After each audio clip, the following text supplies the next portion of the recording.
Physical और grass examination में पहला जो है फ्रीक्वेंसी ऑफ डेफिकेशन। विभिन्न जानवरों में सामान्य रूप से एक दिन में कितनी बार मल त्याग करते हैं, इसे फ्रीक्वेंसी ऑफ डेफिकेशन के काऊ बफैलो हॉर्स जो 8 से 12 टाइम पर डे करते हैं, कैटल जो भी स्टॉल फीडिंग करते हैं, कैटल बफैलो हॉर्स जो ग्रेजिंग चरने जाते हैं 16 और उससे अधिक बार करते हैं एक दिन में, कार्निवोर्स जो मीट खाने वाले होते हैं 1 से 3 बार पर डे करते हैं, कार्निवोर्स या कार्बोहाइड्रेट हाइब्रिड डाइट वाले 1 से 3 टाइम करते हैं।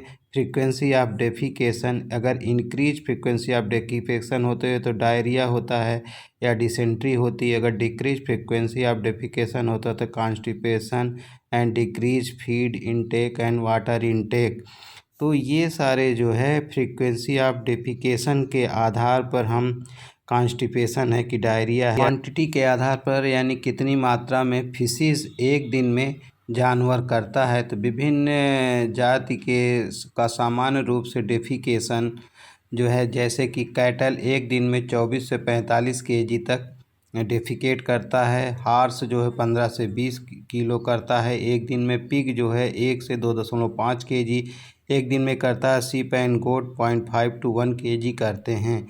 अब मल कितनी मात्रा में और किस बीमारी में कितना करते हैं, तो वालुमिनस फिशेस जो होता है वो बीमारी डायरिया या high fibre content of feed जब करते हैं तो वालुमिनस फिशेस करते हैं, और जब स्कैंटी फिशेज यानी कम मात्रा में करते हैं तो उसमें कॉन्स्टिपेशन होता है, रूमेन इम्पैक्शन होता है, decrease feed and water intake, diaphragmatic and vagus indigestion के केस में होता। तीसरा absence of fishes, absence of fishes जो होता है इंटेस्टाइनल ऑब्स्ट्रक्शन के केस में होता है। एब्सेंस ऑफ फिशेज के बाद हम कंसिस्टेंसी ऑफ फिशेज, सामान्य आकार एवं गाढ़ापन बदलता है, फीड के ग्रहण के ऊपर स्पीसीज के ऊपर भी निर्भर करता है। गाय और भैंस जो है चरने जाती हैं तो उनका सेमी सॉलिड फ्लैट केक्स के रूप में फिशिस करती हैं। गाय और भैंस जो घर पर बंधी रहती हैं, जिनको स्टॉल फीडिंग करती हैं, उनकी फिशेस फर्म रहती है।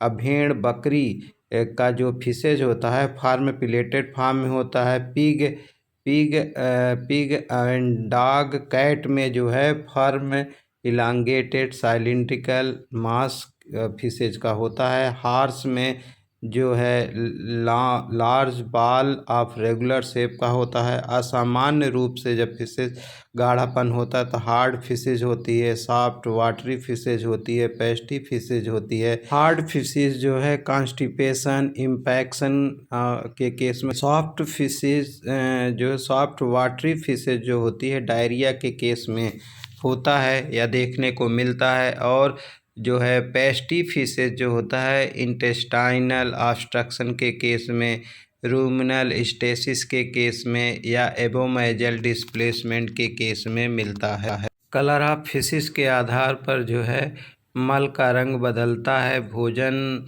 के प्रकार एवं स्पीसीज पर। तो गाय भैंस और घोड़ा जो है घर में बांध कर जो कि खिलाते हैं तो उसमें भूरा से गहरा भूरा रंग का होता है। गाय भैंस जो चरने जाते हैं उनका डार्क ग्रीन फिशेज होता है। भेड़ बकरी का गहरा हरा से काला होता है। सुअर पिग का जो है डार्क येलो होता है। कुत्ता यानी डॉग का येलो ब्राउन होता है। अब बीमारी की स्थिति में कॉन्स्टिपेशन की बीमारी में ब्लैकिश ब्राउन होता है। और गैस्ट्रिक एंड एबोमेसल जो है एबोमेसल के केस, अल्सर के केस में जो है क्ले कलर्ड आप गैस्ट्रिक और या एबोमेसल अल्सर के केस में क्ले कलर्ड और पीलापन होता है। और हीमोरेजिक जॉन्डिस के केस में ब्लैकिश ग्रीन फिशेज जो है मल त्यागने के समय आता है। और र्यूमिनल एसिडोसिस के केस में लाइट ग्रे ग्रीन कलर का मल या फिशेज आता है। तो हम रंग के आधार पर भी टेंटेटिव डायग्नोसिस के रूप में हम कुछ बीमारियों को सस्पेक्ट कर सकते हैं। यह हमने दिखाने की कोशिश की है। ओडर ऑफ फिशेज यानी महक के आधार पर हम फिशेज के बीमारी की डायग्नोसिस हम लोग कर सकते हैं, जिससे कार्नियोर्स जो है सामान्य रूप से उसका ऑफेंसिव महक होती है और नॉन कार्नियोर्स का सामान्य रूप से स्लाइटली जो है अनप्लीजेंट होता है महक। तो अब बीमारी की स्थिति में जो है अपन देखते हैं कि इनका फिशी स्मेल जो है डिकम्पोजिशन ऑफ प्रोटीन का जब डाइजेशन होता है तो उसमें जो है फिशी स्मेल आती है और ऑफेंसिव स्मेल उसमें आती है जब इंक्रीज्ड जो है डिपोजिशन होता है पैंक्रियाटिक इनसफिशिएंसी के केस में। और उसके बाद फाउल स्मेल जब आती है कि एबनॉर्मल जो है एबनॉर्मल फर्मेंटेशन और ड्यू टू पस और नेक्रोटिक टिश्यू, इसमें फाउल स्मेल आती है। रिपेंजेंट स्मेल उस केस में आता है जब सीवियर कैटारल और हीमोरेजिक इंटराइटिस और साल्मोनेलोसिस का केस होता है तो उसमें रिपेंजेंट स्मेल आती है। अब सावर और एसिडिक स्मेल लैक्टिक एसिडोसिस के केस में आती है। अब उसके बाद अगर पेट्रोलियम लाइक स्मेल या ओडर आता है तो वह केस जो है पॉइजनिंग विथ मिनरल ऑयल की, जब पॉइजनिंग विथ मिनरल ऑयल यानी मिनरल ऑयल की जब पॉइजनिंग होती है तो उसमें हम सस्पेक्ट कर सकते हैं कि जब फिशिस की स्मेल पेट्रोलियम लाइक आती है तो यह सब हम इन सब बीमारियों को हम फिशिस के महक के आधार पर सस्पेक्ट कर सकते हैं। डिग्री ऑफ कम्युनिशन ऑफ फिशेज यानी कि जो कि होता जज करते दिस इज जज by the length of the digested fibre के डाइजेशन के आधार पर हम भी फिशेस को जो है जज कर सकते हैं कि कितना डाइजेस्ट हुआ है, पार्टली डाइजेस्ट हुआ है कि वेल डाइजेस्टेड हुआ है कि ओवर डाइजेस्टेड हुआ है।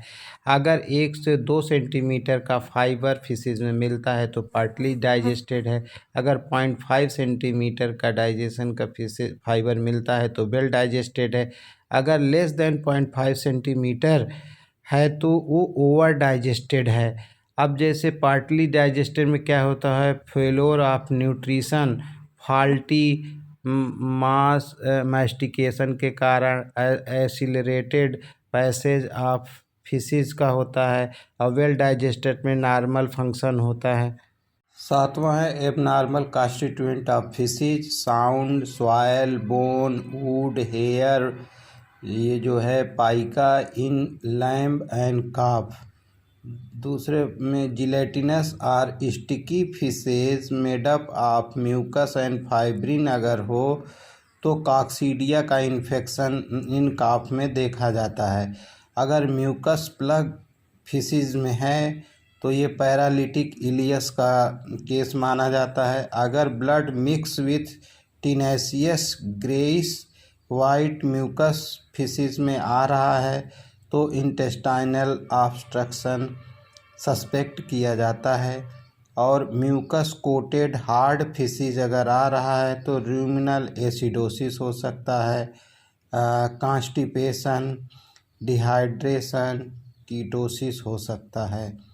और liquid faeces mixed with mucus अगर आ रहा है फिशेज के साथ में तो इसमें कैटारल इंटराइटिस होता है, सस्पेक्ट किया जाता है। Long strands of fibrin salmonellosis का इन्फेक्शन हो सकता है, ऐसा हम सस्पेक्ट करते हैं अगर long strands of fibrin fishes में आता है तो। और फोमी गैस बबल्स इन फिशेज में अगर देखने को मिलता है तो सस्पेक्ट किया जाता है या तो जोन्स डिजीज होगी या तो इंटराइटिस होगी काफ में या तो लैक्टिक एसिडोसिस का केस सस्पेक्ट किया जाएगा। और ब्लड इन फिशेज अगर फिशेज में ब्लड आता है तो जीआई हीमोरेजेस का केस होगा, गैस्ट्रोएंटेराइटिस हीमोरेजेज होगा या एंथ्रेक्स का केस होगा। बहुत बहुत धन्यवाद आप सभी का। हमारे चैनल को लाइक करें, सब्सक्राइब करें और शेयर करें।